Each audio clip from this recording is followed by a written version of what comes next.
great ideas, where great ideas are ideas that solve a problem in a unique way, usually happen when two old ideas meet together for the first time.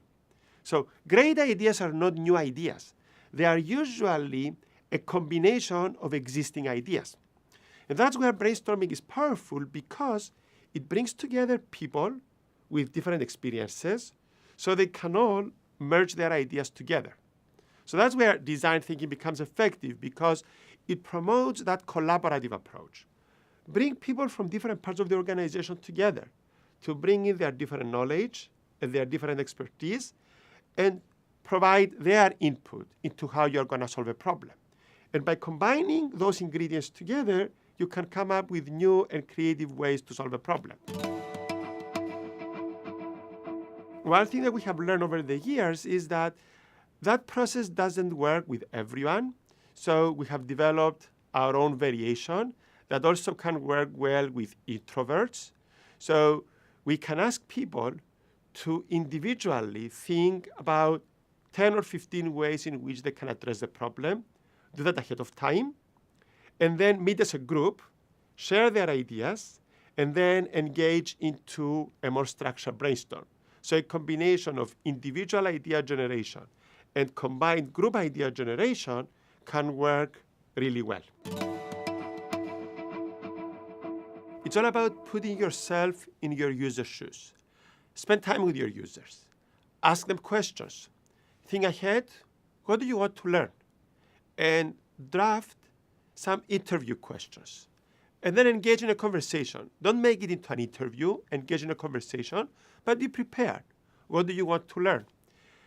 Be a good listener.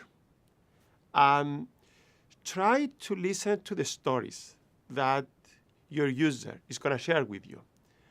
Ask them about the last time they have faced a challenging situation and how they addressed that challenging situation. That's a way for you to learn about your user. If they are willing to let you observe them while they go through their everyday life, that's a great way to get deeper insights. If you start discovering what is the problem that you want to solve, and they let you solve that problem for them or work with them to solve that problem, that's a great way to really understand what the problem is. When you observe them, you see what they actually go through. But when you actually do it, that's when you can really understand how difficult some things may be, or what are the emotions that some challenges are creating. I may tell you that changing the tire of my car is difficult, but in order for you to understand why it's difficult, you would probably want to do it yourself. Or I may tell you that I find a particular task challenging, but you may be able to better appreciate how challenging it is when you try to do it yourself. You want something that you can take back to your user, and your user can interact with it. They can feel it. They can play with it. They can use it one way or another. So think about quick and inexpensive ways that you can make your early idea usable so you can go back to your user, your customer, and get feedback. And that feedback now is giving you the information. Is this a good idea or is this a bad idea? Oftentimes, from your user's reaction, you may discover that the problem that you thought they had is not there, and they have a different problem. But you will also learn more about what they want, what their preferences are. So you're using this process of generating ideas and taking them back to your user and getting feedback as a way to refine your understanding of the problem, but to also refine your idea. In order for ideas to be viable, the economics need to work. If it's a new product idea, you need to build a viable business model. But your idea may involve changing an internal process within an organization. So you need to understand what are the resources that you need to bring together and what is the case that you will need to make to other people to convince them to change that process. If we are working on a new product idea, the first question is, what is the value proposition? Write down the value proposition. The second one is, who is going to be your customer segment? define your customer segment. Third one is, how are you going to reach them? And the fourth one is, how are you going to make money? Now, the business model canvas has 9 elements, but I have identified the first 4 that you need to address. Now, once you have this, the value proposition is something that you test in your direct interaction of your user with your prototype. Through their reaction, what is the value proposition that they see? Does it match your value proposition? The customer segment. Once you define your customer segment, the users that you talk to must belong in the customer segment you have defined. So if I believe that my customer segment are teenagers, and I'm talking to my colleagues at Stanford and sharing my idea to my colleagues at Stanford, there is a misalignment.